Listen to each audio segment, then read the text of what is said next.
नमस्कार साथियों, आप सभी का इस क्लास में लाइव ट्रायल क्लास में स्वागत है। आज हम जिस टॉपिक पे चर्चा करेंगे वो सभी प्रकार की एग्जाम्स के लिए बहुत ही ज्यादा महत्वपूर्ण है। ऐसा कोई एग्जाम होता नहीं जिसमें उसमें अलग है, नेट में भी ये अलग है। और नेट में तो पूरा का पूरा जो पहला चैप्टर है वो इन सिद्धांतों पर ही आधारित होता है। और MP assistant professor, Rajasthan assistant professor और यूपी असिस्टेंट प्रोफेसर, उनमें भी ये सिद्धांत है वो पूछे जाते हैं। तो समाजशास्त्रीय सिद्धांत जिनमें हम प्रकार्यवादी सिद्धांत, संघर्षवादी सिद्धांत, सामाजिक व्यवस्था सिद्धांत, मध्यवर्ती सिद्धांत, विनियमवादी सिद्धांत, प्रतीकात्मक अंतःक्रियावादी सिद्धांत, अंतःक्रियावादी सिद्धांत, परघटना शास्त्र, लोक विधि विज्ञान, संरचनाकरण सिद्धांत, इसके अलावा और बहुत सारे सिद्धांत है। तो ये कुछ जो एग्जाम है उनमें तो सारे के सारे आते हैं। वास्तविकता को, यथार्थ को समझने के लिए सिद्धांतों का निर्माण किया जाता है। हम सिद्धांतों के आधार पे यथार्थ को समझ सकते हैं। तो इसके लिए सिद्धांतों का निर्माण है वो किया जाता है। यानी सिद्धांत का उद्देश्य क्या है? अगर प्रश्न आ जाए कि सिद्धांत क्यों बनाए जाते हैं, सिद्धांतों का उद्देश्य क्या है, तो सिद्धांतों का उद्देश्य है यथार्थ को समझना, वास्तविकता को समझना, सामाजिक घटनाएं क्यों होती है उसके कारणों को समझना। जैसे प्राकृतिक में हम देखते हैं कि न्यूटन का सिद्धांत है, गुरुत्वाकर्षण बल के सिद्धांत है, तो बहुत सारे सिद्धांत होते हैं।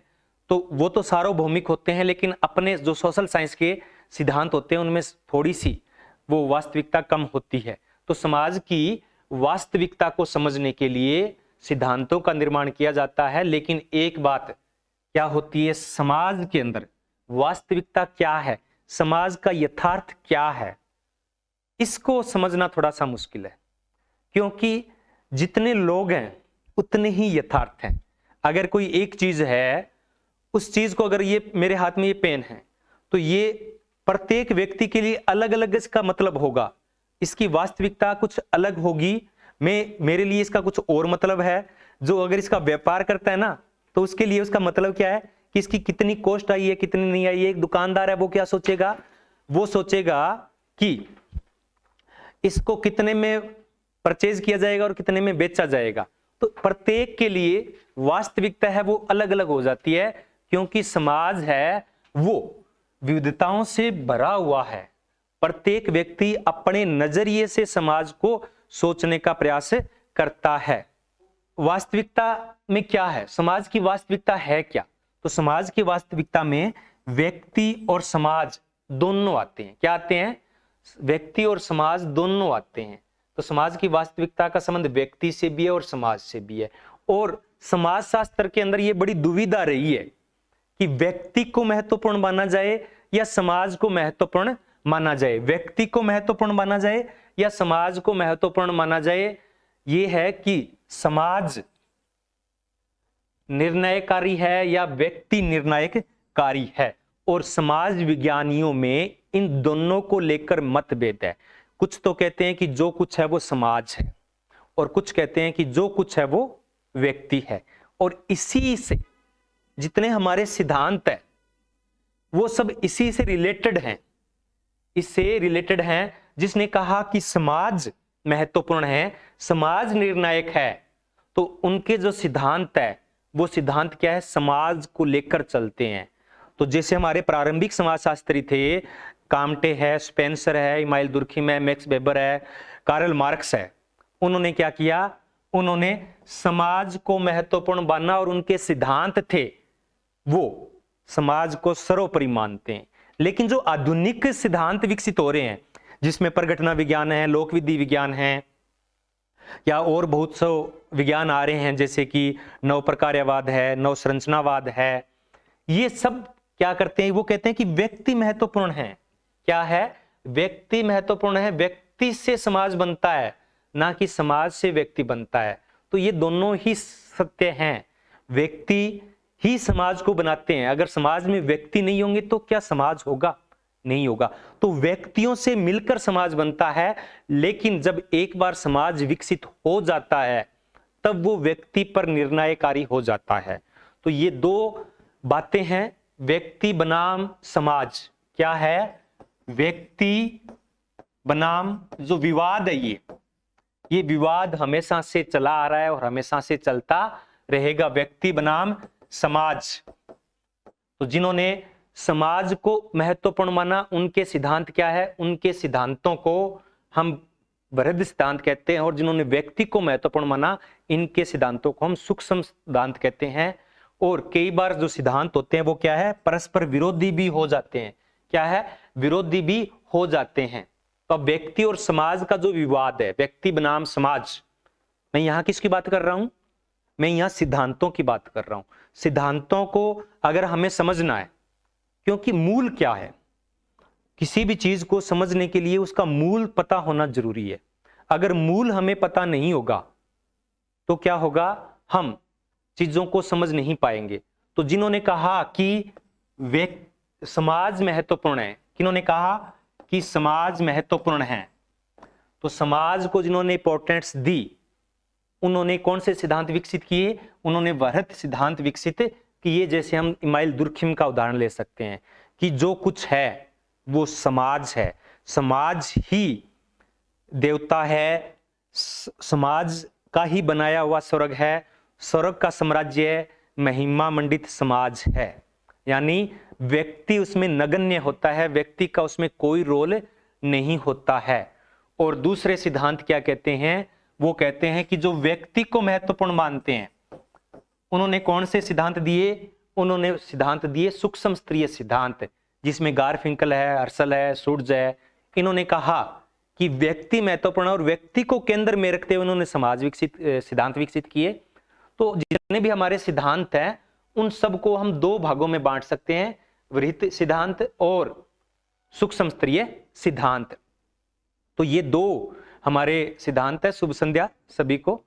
तो ये दो हमारे सिद्धांत है बड़े बड़े, लेकिन वर्गीकरण और भी बहुत होगा। अब क्या होता है कि समाज शास्त्र के अंदर सिद्धांतों को लेकर कोई एक मतता नहीं है, एक मतता नहीं है। क्यों नहीं है एक मतता?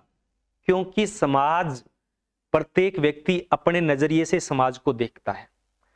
जैसे अंधों वाली कहानी सुनी होगी कि एक 4-5 अंधे लोग होते हैं, तो वो एक हाथी उनको दिखाया जाता है, फिर उनसे पूछा जाता है कि हाथी कैसा होता है।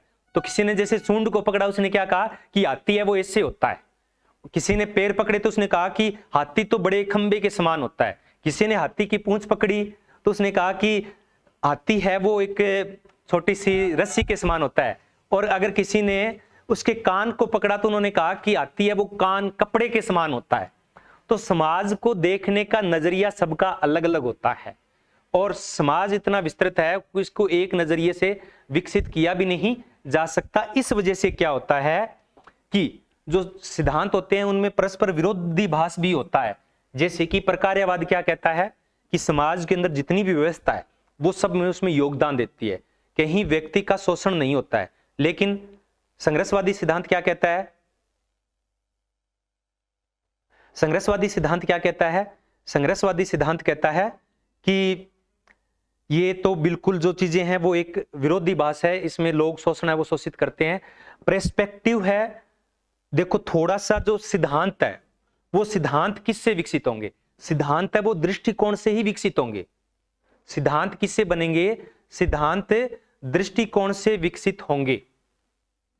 किसका क्या दृष्टिकोण है, उसने उसी प्रकार के सिद्धांत विकसित किए। तो जिन्होंने समाज को महत्वपूर्ण माना, उन्होंने समाज को मानते हुए वृहद स्तरीय सिद्धांत दे दिए, और जिन्होंने व्यक्ति को महत्वपूर्ण माना उन्होंने सूक्ष्म स्तरीय सिद्धांत दे दिए। अब एक मत नहीं है। पार्सन्स ने कहा कि विशाल सिद्धांत निर्मित किए जा सकते हैं जिससे पूरी दुनिया के सिद्धांतों को समझा जा सकता है।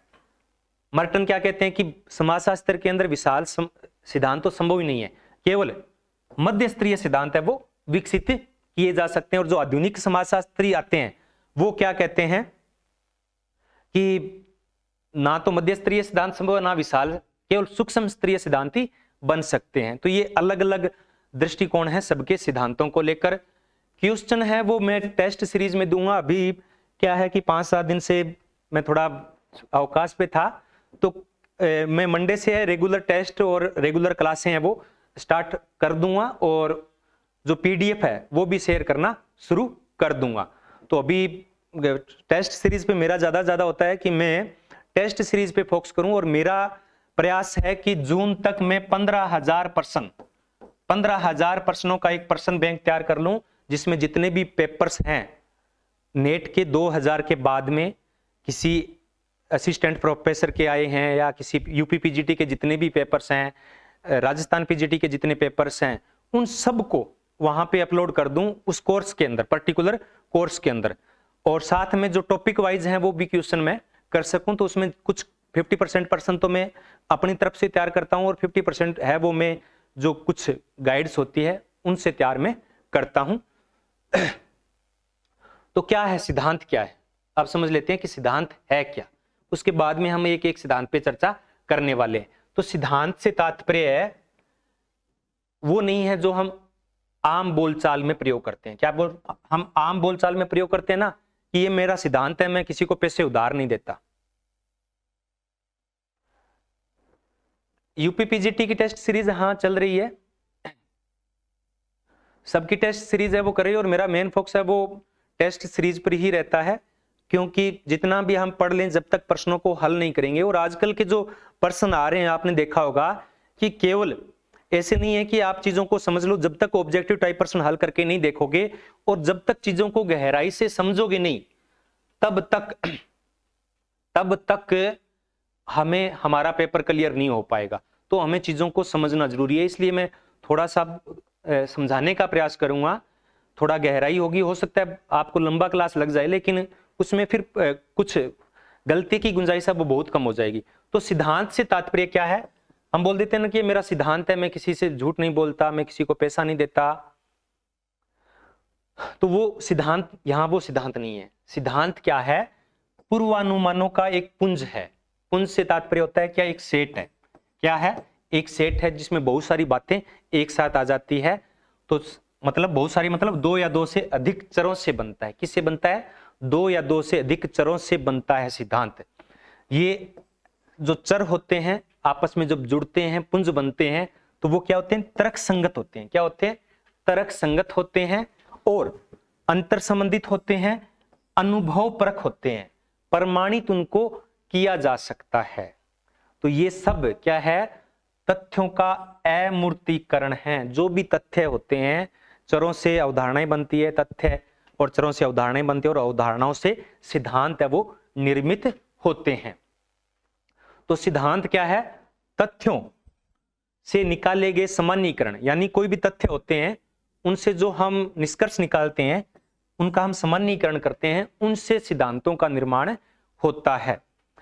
तो जैसे कि कार्ल मार्क्स ने क्या कहा, कार्ल मार्क्स ने कह दिया कि जो राज्य है, जो स्टेट है, वो हमेशा श्रमिकों के शोषण की और पूंजीवादियों के समर्थन में बात करता है।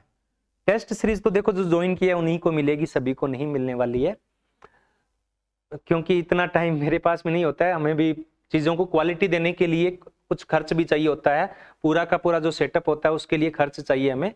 तो उसके लिए हमने बहुत कम फीस रखी है, बहुत ज्यादा फीस नहीं रखी है। मैं इसमें क्लास के लास्ट में चर्चा करूंगा। तो राज्य क्या है, पूंजीवादियों का समर्थन करने वाली बात है। तो ये क्या हो गया, ये तथ्य निकाले उन्होंने कि किस प्रकार से राज्य की इनकी सरकारें बनती है, किस प्रकार से वो पूंजीवादियों से पैसा लेता है, किस प्रकार से जब श्रमिक उनके खिलाफ हड़ताल करते हैं तब वो फिर श्रमिकों का साथ नहीं देते बल्कि उन पूंजीपतियों का साथ देते हैं। तो वो क्या है कि तथ्य उन्होंने जुटाए और उन तथ्यों का सामान्यीकरण उन्होंने किया, और इनसे सिद्धांत है वो बनते हैं। तो फेयरचाइल्ड ने क्या कहा कि सामाजिक घटनाओं के बारे में ऐसा सामान्यीकरण जो पर्याप्त रूप से वैज्ञानिकता पूर्वक स्थापित हो चुका है। और पार्सन्स ने क्या कहा कि सिद्धांत अनुभविक होते हैं जिनका अवधारणाएं तार्किक रूप से परस्पर जुड़ी हुई होती है। तो परस्पर जुड़ी हुई होती है अवधारणाएं, तो शायद आपको ये लग रहा होगा कि ये सारे का सारा कचरा हो रहा है, सिद्धांत है वो हमें समझ में नहीं आ रहा है। तो सिद्धांत किसी भी घटना को समझने के लिए, कार्य कारण जानने के लिए, यानी कोई घटना घटित हुई है उसके कारणों को जानने के लिए एक कथन हो सकता है, एक अवधारणात्मक समझ हो सकती है। तो इसमें क्या होंगे, दो या अधिक चर होंगे, एक तो कार्य होगा, एक कारण होगा। तो दो से अधिक चर होंगे, और ये जो चर होंगे वो किससे संबंधित होंगे, वो तथ्यों से संबंधित होंगे। किससे होंगे, तथ्यों से संबंधित। स्पेंसर ने एक जगह कहा था कि तथ्य अगर बदल जाते हैं तो सिद्धांतों का समाप्त हो जाएंगे। सिद्धांतों की मृत्यु है वो तथ्यों के बदलने से होती है। किससे होती है, तथ्यों के बदलने से होती है। तो इसको और ज्यादा समझने के लिए हम अभी प्रयास करते हैं। ये हो सकता है किसी एक के साथ नेटवर्क प्रॉब्लम हो, एक दो जगह कि जिनका मॉडर्न जो थिंकर्स हैं वो करवाएंगे। देखो मैंने क्या है कि अभी जो मैं बता रहा हूं आपको, मेरी जो आगे प्लानिंग है, मेरा एक महीने में जो भी क्लासें आएगी वो पहले क्लासिकल थिंकर जो अपने हो चुके हैं, कुछ बचते हैं, रेडक्लिफ ब्राउन है, मेलोवंस्की है, और इनके अलावा कुछ पीटर बला है, हर्बर्ट मीड है, ये बचते हैं, इन पे क्लास होगी। फिर हम जो ये प्रकटना शास्त्र, लोक विधि विज्ञान, संरचनाकार, गिडेंस, फूको, इन पे क्लास हम लगाने वाले हैं। अब एक सिद्धांत में क्या क्या चीजें होती है, एक सिद्धांत में क्या क्या चीजें होती है, एक सिद्धांत में तथ्य होते हैं। क्या होते हैं, तथ्य होते हैं। तथ्य किसे कहते हैं, तथ्य ऐसे कथन होते हैं जिनको अनुभव के आधार पे उनका परीक्षण किया जा सके। अनुभव के आधार पर, अनुभव के आधार पर, तो अनुभव के आधार पे कैसे करेंगे, जैसे मैंने कह दिया कि ईश्वर है वो सबकी मदद करता है। अब इसको हम कैसे करेंगे, सिद्ध कर देंगे क्या, नहीं कर सकते। वो तो केवल एक कल्पना है, अनुभव नहीं है। अनुभव है जिसको हम दिन प्रतिदिन के जीवन के अंदर, या जिनको हम समाज के अंदर समझते हैं। तो तथ्यों से है वो सिद्धांत बनते हैं। तो सिद्धांत के तत्व कौन कौन से, तो तथ्य हो गए, अवधारणाएं होगी। अवधारणाएं एक विचार होता है, या कोई एक शब्द या प्रतीक होता है, एक शब्द या प्रतीक होता है जिससे हमें उस घटना के बारे में पता चलता है, उस घटना के बारे में या उस तथ्य के बारे में पता चलता है। जैसे कि मैंने कह दिया गाय, तो गाय क्या है, एक अवधारणा है। गाय क्या है, एक अवधारणा है। संस्कृतिकरण क्या है, एक अवधारणा है। परिवार क्या है, एक अवधारणा है। और चर, तो चर क्या होते हैं, तो चर कोई भी परिवर्तितशील घटनाएं होती है, जैसे आयु है, लिंग है, व्यवसाय है, शिक्षा, ये सब चर हैं। तो चर तथ्य और अवधारणाओं से मिलकर सिद्धांत विकसित होते हैं। चर तथ्य और अवधारणाओं से मिलकर सिद्धांत निर्मित होते हैं। और सिद्धांत का एक ही उद्देश्य है कि समाज की वास्तविकताओं को समझना। क्या है, समाज की वास्तविकताओं को समझना। तो अगर हम इसकी विशेषताओं की बात करें सिद्धांतों की, सिद्धांत किसे कहते हैं, तो सिद्धांत क्या है, सौम्य अमूर्तीकरण। क्या है, अमूर्तीकरण है। सिद्धांत क्या है, सिद्धांत का है वो अनुभविकता का गुण होना चाहिए, जिनको अनुभव के आधार पे सिद्ध किया जा सके। सिद्धांत के अंदर जितनी भी अवधारणाएं होती है उनके बीच में तार्किक संबंध होता है। क्या होता है, तार्किक संबंध होता है। जैसे कि मैक्स वेबर ने क्या कहा था कि भारत में एक गरीबी का कारण है वो क्या है, धर्म है। क्या है, भारत में गरीबी का कारण धर्म है। कैसे है धर्म, क्योंकि हम बहुत सारा जो धन है वो किस में कर देते हैं, वो जो रीति रिवाज है उनमें खत्म कर देते हैं। या फिर हम क्या कहते हैं कि अपने समाज के अंदर एक बात है कि संतोष ही सबसे बड़ा धन है। क्या है, संतोष ही सबसे बड़ा धन है। तो हम धन को इकट्ठा करने का प्रयास करते ही नहीं है। हम क्या करते हैं, धर्म के कारण धन को इकट्ठा नहीं करते हैं, दान दे देते हैं। क्या कर देते हैं, दान कर देते हैं। तो इस प्रकार से हमारे पास कभी भी अतिरिक्त धन होता ही नहीं है। तो यानी भारत में पूंजीवाद क्यों नहीं आया और गरीबी क्यों है, तो उसका कारण धर्म मानते हैं। तो ये क्या हो गया, तार्किक संबंध हो गया गरीबी और धर्म के अंदर। सिद्धांतों का परीक्षण है वो किया जा सकता है। सिद्धांतों की केंद्रीय आधार है वो क्या है, निगमनात्मक होता है। क्या होता है, निगमनात्मक होता है। दो पद्धति होती है, एक आगमन पद्धति और एक निगमन पद्धति। तो इसमें क्या होता है कि सिद्धांत है वो सामान्य होते हैं, सब पे लागू होते हैं। विशिष्ट घटनाओं से बनते हैं, लेकिन फिर वो लागू सब पर होते हैं। जैसे कि कोई चूहे पे अगर आविष्कार करता है तो उन्होंने 4-5 चूहों पे आविष्कार किया। या कोरोना की हम बात करते हैं, कोरोना के फैलने का कारण क्या है, तो वो क्या होते हैं 10-15 सैंपल लेते हैं। 10-15 सैंपल लेने के बाद उनसे जो निष्कर्ष निकलते हैं वो क्या कर देते हैं, सब पे लागू होते हैं। इसी प्रकार से सिद्धांत है वो लिए कुछ लोगों से लिए जाते हैं लेकिन सब पर लागू होते हैं। सिद्धांतों की प्रकृति है वो क्या है, गुणात्मक होती है। क्या होती है, गुणात्मक होती है, संख्यात्मक नहीं होती है। संख्या में बताया जा सकता है लेकिन उनको निष्कर्ष के रूप में गुणात्मक रूप में ही प्रस्तुत करेंगे। क्या करेंगे, गुणात्मक रूप में ही प्रस्तुत करेंगे। और जब भी हम कोई सिद्धांत देते हैं तो हम उनको संख्या में पहले लेते हैं, लेकिन जब निष्कर्ष देंगे वो क्या होगा, वो गुणात्मक होगा। और सिद्धांत काम चलाऊ होते हैं। ऐसा नहीं है कि सिद्धांत बन गए वो कभी भी खराब नहीं होते हैं। सिद्धांत हमेशा सत्य होते हैं। सिद्धांत है वो असत्य भी हो सकते हैं। और जैसे जैसे सिद्धांत समाज में परिवर्तन आता है, सिद्धांत पुराने सिद्धांत क्या होते हैं, बेकार हो जाते हैं। एग्जाम्पल के तौर पे मैं देखूं, माल्थस का जनसंख्या सिद्धांत है। क्या है, माल्थस का जनसंख्या सिद्धांत। माल्थस का जनसंख्या सिद्धांत क्या कहता है, माल्थस का जनसंख्या सिद्धांत क्या कहता है, उन्होंने पहले संख्या में कहा कि प्रत्येक 25 वर्ष में क्या होता है, जो जनसंख्या है वो क्या है, 2 गुणी हो जाती है। कितनी हो जाती है, 2 गुणी हो जाती है। तो उसने सिद्धांत के रूप में कैसे प्रस्तुत किया। हाँ, रिकॉर्डिंग तो इस पे कैसे मिलेगी, यूट्यूब पे ये क्लास बाद में अपलोड होगी कभी, तब आपको मिल सकती है। ये रिकॉर्डिंग तो केवल जो जिन्होंने कोर्स ले रखा है उनको ही मिलेगी, अभी केवल लाइव ही चल रहा है सबके लिए। तो इन्होंने क्या कहा था माल्थस ने कि प्रत्येक 25 वर्ष में जनसंख्या 2 गुनी हो जाती है। तो उन्होंने क्या कहा था कि जनसंख्या में वृद्धि होती है वो किस प्रकार से होती है, वो गुणोत्तर जन वृद्धि होती है। कितनी होती है, गुणोत्तर, पहले 2, 4, 8, 16, 32, 64 इस प्रकार से होता है।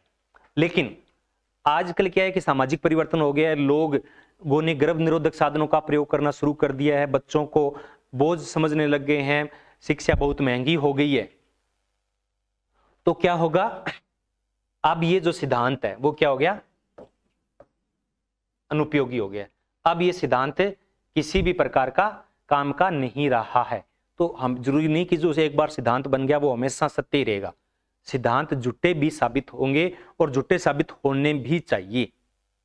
तो ये सिद्धांतों की विशेषताएं हैं।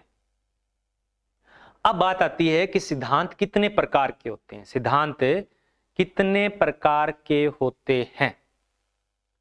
तो इससे प्रश्न है वो कई बार परीक्षाओं में पूछे जा चुके हैं। सिद्धांतों के प्रकारों से कितने प्रकार के होते हैं, इससे कई बार प्रश्न पूछे जा सकते हैं। तो वैसे तो जो मैंने बताए थे वो सिद्धांतों के अलग अलग प्रकार है, लेकिन जो श्रेणियां बताई है विचारकों ने उनमें से 2-3 नाम आता है। सबसे बड़ा नाम आता है जॉन मार्टिनडेल। जॉन मार्टिनडेल ने सर्वप्रथम सिद्धांतों की श्रेणियां बताई, वर्गीकरण था सिद्धांतों का, वो सर्वप्रथम किसने प्रस्तुत किया, जॉन मार्टिनडेल ने प्रस्तुत किया। इन्होंने अपनी पुस्तक the nature and types of sociological theory, the nature and types of sociological theory 1961 में जितने भी सिद्धांत हैं उन सबको 5 श्रेणियों में विभाजित किया। कितनी श्रेणियों में विभाजित किया है, 5 श्रेणियों में विभाजित किया है। धर्म का सिद्धांत, राजनीतिक सिद्धांत। तो ये 5 श्रेणियां कौन सी है, नंबर 1 है प्रत्यक्षवादी सांवयिक सिद्धांत। प्रत्यक्षवादी का नाम आते ही सबसे पहले अपना किसका नाम आता है, ऑगस्ट कॉम्टे का आता है। क्या है, ऑगस्ट कॉम्टे का आता है। ऑगस्ट कॉम्टे एक भौतिक शास्त्री थे। क्या थे, एक भौतिक शास्त्री थे, और वो भौतिक के विज्ञान के आधार पे, जो भौतिक विज्ञान है उनके जो नियम है उनके आधार पर समाजशास्त्र को विकसित करना चाहते थे। तो क्या होता है कि जिस प्रकार से भौतिक वस्तुओं का प्रयोगशाला में अवलोकन और प्रयोग करके परीक्षण करते हैं, जिस प्रकार से भौतिक वस्तुओं का प्रयोगशाला में अवलोकन और प्रयोग करके परीक्षण करते हैं, उसी प्रकार से सामाजिक घटनाओं का परीक्षण किया जाता है। तो इस प्रकार के जो सिद्धांत है, यानी जो भौतिक विज्ञान के विषयों को, पद्धति को समाजशास्त्र में लागू करने के समर्थक हैं, उनके सिद्धांतों को कहते हैं प्रत्यक्षवादी। क्या कहते हैं? प्रत्यक्षवादी सिद्धांत कहते हैं। और काम्टे ने यही कहा कि 3 विकास की अवस्थाएं बताई थी, धार्मिक, तात्विक और प्रत्यक्षवादी अवस्था। तो ये सिद्धांत है, प्रत्यक्षवादी सिद्धांत है, उससे पहले उनको हम सिद्धांत नहीं कह सकते। तो इन्होंने क्या किया था? समाज और सांव्य, सांव्य यानी शरीर, शरीर की भांति समाज को समझने का प्रयास किया है। जिस प्रकार के शरीर के अलग अलग अंग है और वो सब मिलकर एक प्रकार से कार्य करते हैं, उसी प्रकार से समाज के विभिन्न अंग है वो मिलकर सब कार्य करते हैं। तो ये उन्होंने दिया है। प्रारंभिक जो सिद्धांत जो मार्टिन डेल ने रखा है वो है प्रत्यक्षवादी सांव्य सिद्धांत। तो इसमें जो स्पेंसर का सिद्धांत है वो भी इसी में आता है, और लिस्टर वार्ड ने भी जो सिद्धांत दिया था वो इसी श्रेणी में आता है। गिडेंस ने अपने संरचनाकरण के सिद्धांत में इस सिद्धांत की आलोचना की है कि ऐसा नहीं होता है जैसा कि ऑगस्ट काम्टे ने बताया है। समाज एक अलग चीज है, उनको भौतिक वस्तुओं की भांति हम प्रयोगशाला में उनका अध्ययन नहीं कर सकते। तो एक हो गया, ये 1-2 बार प्रश्न पूछा जा चुका है कि मार्टिन डेल ने कितने प्रकार के सिद्धांत बताए थे, सिद्धांत की कितनी श्रेणियां बताई थी। असिस्टेंट प्रोफेसर की वैकेंसी अप्रैल के अंदर राजस्थान के अंदर आ जाएगी। तो पहला प्रकार है प्रत्यक्षवादी सांव्य। आगे है संघर्षवादी सिद्धांत। तो संघर्ष सिद्धांत तो आप जानते ही होंगे। तो संघर्ष सिद्धांत है वो अलग अलग रूपों में है। इन्होंने दूसरा प्रकार बताया है कि समाज के अंदर जो है हमेशा एकजुटता या शरीर की भांति क्या है, एकजुटता नहीं रहती है। और इसमें क्या होता है, संघर्ष होता है। तो कार्ल मार्क्स, डेरेनडोर्फ और कोजर ने अलग अलग प्रकार से संघर्ष सिद्धांत की व्याख्या की है। कार्ल मार्क्स ने उत्पादन व्यवस्था को महत्वपूर्ण माना, डेरेनहोफ ने सत्ता को महत्वपूर्ण माना, कोजर ने संघर्ष का प्रकार्यात्मक सिद्धांत दिया। तो दूसरा सिद्धांत इन्होंने प्रकार्यात्मक संघर्षवादी बताया। एक है स्वरूपात्मक सिद्धांत जो मार्टिन डेल ने, देखो ये वर्गीकरण किसका चल रहा है, डॉन मार्टिन डेल का चल रहा है, डॉन मार्टिन डेल का चल रहा है। उन्होंने 5 प्रकार के सिद्धांत बताए थे। तीसरा सिद्धांत बताया था उन्होंने स्वरूपात्मक सिद्धांत।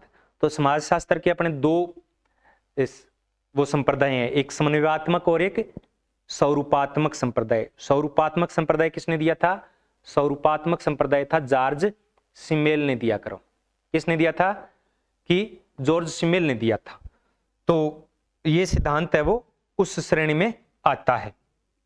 तो ये स्वयं सिद्ध सिद्धांत होते हैं और ये अमूर्त प्रस्ताव की, यानी इसमें मार्टिन डेल ने सबसे निम्न श्रेणी में रखा है। इस सिद्धांत को क्या रखा है, सबसे निम्न श्रेणी में इस सिद्धांतों को रखा है। ये क्या है, केवल प्रस्ताव है। क्या है, केवल प्रस्ताव है, प्रोपोजल है। और इनसे कहते हैं कि सिद्धांत बनते हैं, ये वृहत सिद्धांतों के निर्माण में सहायक होते हैं। इस प्रकार के सिद्धांत, अभी ये सिद्धांत बने नहीं है, इनको हम मध्य स्तरीय सिद्धांत है वो कह सकते हैं। कि प्रस्ताव दिया जाता है कि ऐसा हो सकता है, फिर उनका परीक्षण करके वृहत सिद्धांत है वो निर्मित किए जा सकते हैं। तो स्वरूपात्मक सिद्धांत तीसरी श्रेणी बताइए। चौथी श्रेणी बताइए सामाजिक व्यवहारवाद। सामाजिक व्यवहारवाद, अगर व्यवहारवाद की बात आती है तो ये सामाजिक मानव शास्त्र में के कारण उत्पन्न हुए हैं। ये व्यक्ति और समाज को अलग अलग करके देखते हैं। तो प्रतीकात्मक अंतःक्रियावाद और सामाजिक क्रिया सिद्धांत को इसमें रख सकते हैं। अब देखो ये वीना जी आपका जो क्वेश्चन है वो मैं लूंगा, हम प्रत्येक पे अलग अलग चर्चा करेंगे। कोजर पे एक अलग वीडियो होगा, डेरेनहोफ पे अलग वीडियो होगा, प्रत्येक सिद्धांत पे एक अलग वीडियो होगा। तो उनमें हम इनको पूरी डिटेल के साथ समझने का प्रयास करेंगे। तो अब क्या है कि जो ये वर्गीकरण था, देखो मेरा जो यहाँ पे है प्रश्न है वो ये है कि एक बार परीक्षा में आ गया कि डॉन मार्टिन डेल ने सिद्धांतों के कितने प्रकार बताए, तो उसमें कह दिया कि 5 आ गया। फिर दूसरी बार क्या पूछता है कि कौन कौन से बताए, तो फिर इनका नाम आता है। अब आएगा कि काम्टे के सिद्धांत को मार्टिनडेल ने किस श्रेणी में रखा, इस प्रकार के प्रश्न आएंगे। और समाजशास्त्रीय सिद्धांत है, तो जो आधुनिक जो प्रकार्यवादी सिद्धांत है, समाजशास्त्रीय प्रकार्यवादी, जिसमें मिलोवंस्की, ब्राउन, मर्टन, पार्सन्स, ये सारे के सारे सिद्धांत आते हैं। तो ये इन्होंने 5वीं श्रेणी में रखे हैं। ये सामाजिक मानव शास्त्र से उत्पन्न हुए हैं। तो ये सिद्धांतों के प्रकार थे। जोनाथन टर्नर ने सिद्धांतों की 4 श्रेणियां बताई। एक अधिसैद्धांतिक सामान्य सिद्धांत, जो बड़े सिद्धांत है वो, विश्लेषणात्मक जो मध्य श्रेणी के सिद्धांत आते हैं मर्टन वाला, वो प्रस्तावपरक यानी वो केवल 2 चरों के बीच में संबंध को प्रकट करते हैं, अभी सिद्धांत की श्रेणी में है नहीं। और प्रतिरूप या मॉडल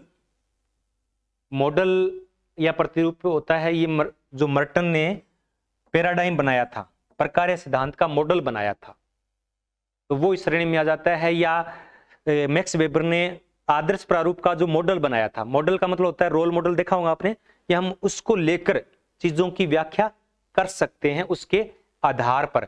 जब कोई किसी चीज की अगर अपने को ऐड करनी होती है, जो भी जितनी भी कपड़े की है, तो वो क्या बड़े बड़े अभिनेताओं से उनको क्या बोलते हैं, मॉडल बोलते हैं। तो वो उनके लिए क्या होता है कि एक आदर्श रूप बन जाते हैं, तो उनको देखकर किसी चीज की व्याख्या की जाती है, तो उनको हम मॉडल या प्रतिरूपण कहते हैं। तो टर्नर ने ये 4 श्रेणियां बताई है, अधिसैद्धांतिक, विश्लेषणात्मक, प्रस्तावपरक, प्रतिरूपण, मॉडल। तो ये थे। अब एक थोड़ी थोड़ी नजर हमें डाल लेते हैं कि सिद्धांत कौन कौन से हैं, उसके बाद डिटेल में इनके बारे में हम किसी एक एक करके सब पे हम चलेंगे। पार्सन्स का सिद्धांत भी किस में आएगा, पार्सन्स का जो सिद्धांत है वो किस में आएगा, वो आएगा अधिसैद्धांतिक में आएगा। किस में आएगा, अधिसैद्धांतिक में आएगा। प्रकार्यवादी सिद्धांत है, तो प्रकार्यवादी सिद्धांत समाजशास्त्र का प्रारंभिक सिद्धांत माना जाता है। इसकी जो शुरुआत है वो 19वीं शताब्दी में होता है, और वैसे तो काम्टे से ही शुरू हो जाता है, लेकिन स्पेंसर ने इसको सर्वप्रथम प्रयोग किया। किसने किया, सर्वप्रथम प्रयोग किया। काम्टे ने प्रकार्यवाद ही सिद्धांत दिया, लेकिन उन्होंने कहीं भी प्रकार्यवाद का उपयोग नहीं किया, कहीं भी प्रकार्यवाद का उपयोग नहीं किया। इसलिए स्पेंसर ने प्रकार्यवाद का उपयोग किया और समाज एवं साम्य में काफी समानता देखी। और ये जो सिद्धांत है प्रकार्यवादी सिद्धांत, वो साम्य को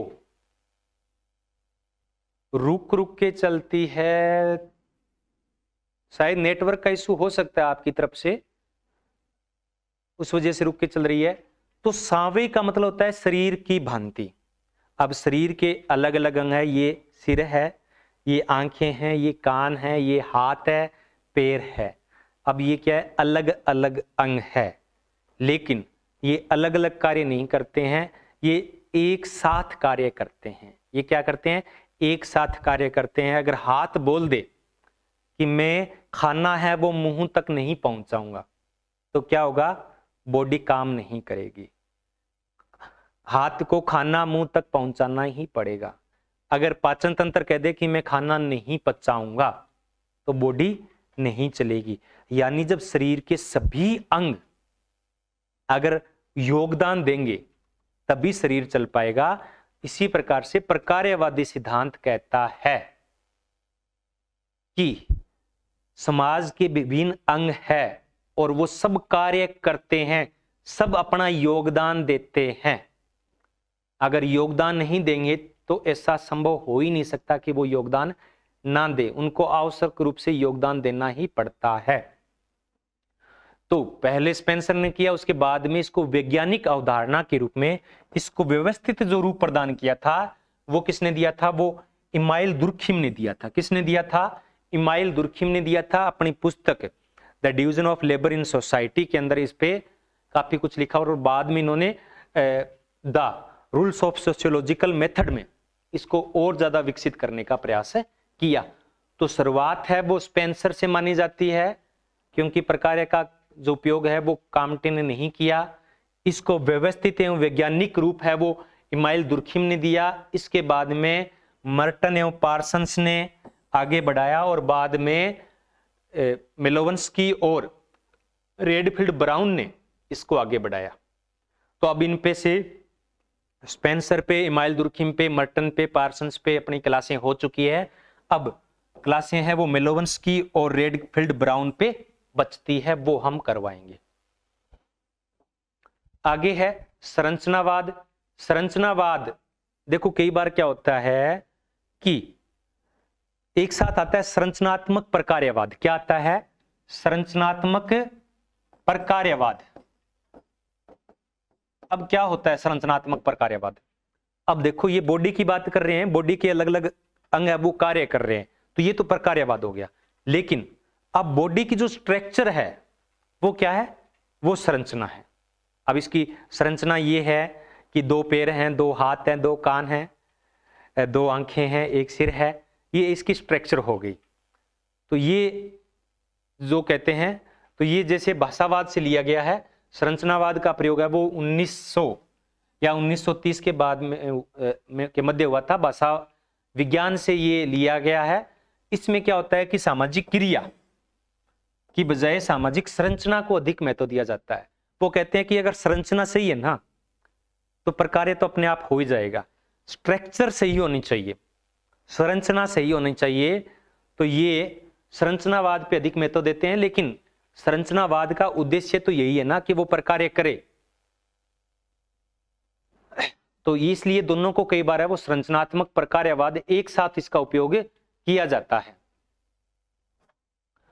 अब क्या है, इसके पीछे सार्त्रो का अस्तित्ववाद है वो माना जाता है। किसका? संरचनावाद का उदय किस कारण से हुआ था? सार्त्रो के अस्तित्ववाद के कारण हुआ था। इसको कई बार भाषा विज्ञान से हम जोड़ते हैं, सोसरे से जोड़ते हैं। तो ये अलग संरचनावाद में पढ़ेंगे, इससे भी काफी प्रश्न है वो पूछे जाते हैं और हम डाउट भी हो जाते हैं कि सोसरे ने दिया था या सार्त्रो ने दिया था। किसने दिया था संरचनावाद? उस पे हम डिटेल में चर्चा करेंगे, तब इस पे चर्चा करेंगे। समाजशास्त्र के अंदर इसकी जो संरचनावाद की बात थी वो इमाइल दुर्खिम से प्रारंभ हो जाती है। ये अलग बात है कि इमाइल दुर्खिम ने संरचनावाद का प्रयोग नहीं किया। इसके बाद में लेवी स्ट्रास ने संरचनावाद है वो दिया है। तो लेवी स्ट्रास, सार्त्रो है, सोसरे, ये सब संरचनावाद के। और लेवी स्ट्रास का संरचनावाद तो इतना जटिल है कि उसको आसानी से समझा भी नहीं जा सकता। तो लेवी स्ट्रास पे भी हम एक अलग से क्लास लगाएंगे इस 1 महीने के दौरान। आगे है नव प्रकार्यवाद। आगे है संरचनावाद के बाद में नव संरचनावाद, प्रकार्यवाद के बाद में नव प्रकार्यवाद। तो ये नए सिद्धांत है, संघर्षवादी सिद्धांत है। तो एक विचारधारा के रूप में संघर्षवादी सिद्धांत की उत्पत्ति है वो जॉर्ज सिमेल से मानी जाती है। और ये अंत्यक्रिया का एक स्वरूप है। क्या है? अंत्यक्रिया का स्वरूप है। जॉर्ज सिमेल है वो स्वरूपात्मक संप्रदाय के जनक हैं और इसी के हिसाब से उन्होंने संघर्ष को भी एक क्या माना है? अंत्यक्रिया का एक स्वरूप माना है। और ये संघर्ष है वो सामाजिक है और एकीकरण का एक तरीका है। एकीकरण की बात कौन करते हैं? जॉर्ज सिमेल करते हैं। वही बात जो लेविस कोजर करते हैं। तो पार्क एवं बर्गेस एवं लेविस कोजर ने भी संघर्ष के एकीकरण का समर्थन किया है। कार्ल मार्क्स, डेरेनहाफ प्रमुख है। नव मार्क्सवाद आया है, विवेचनात्मक सिद्धांत, क्रिटिकल सिद्धांत, क्रिटिकल थ्योरी, जिसमें होबरमास आ जाता है। और जो फ्रैंकफर्ट संप्रदाय है, जर्मनी का फ्रैंकफर्ट संप्रदाय है, उसमें 4-5 विचारक आते हैं। वो भी संघर्षवादी सिद्धांत का ही एक रूप है, नया रूप है। कोशिश तो दिल्ली की रहेगी। आगे है सामाजिक विनियम सिद्धांत। तो ये सिद्धांत है वो मुख्य रूप से होमन्स, लेवी स्ट्रास, पीटर बलाउ ने दिया था। मिलोवंस्की ने भी जो जनजातियों में विनिमय होता है उन पे चर्चा की है। तो इस पे भी हम डिटेल में चर्चा करेंगे। विनियम का मतलब होता है कि जिस प्रकार से ये सिद्धांत मुख्य रूप से अर्थशास्त्र से आया है। किससे आया है? अर्थशास्त्र से। विनियम का मतलब क्या होता है? आदान प्रदान। क्या होता है? आदान प्रदान करना। तो ये कहता है जिस प्रकार से हम दुकानदार के साथ वस्तुओं का आदान प्रदान करते हैं, वो दुकानदार की रहती है कि वो ज्यादा बेनिफिट कमाए, और व्यक्ति की चाहती है, ग्राहक चाहता है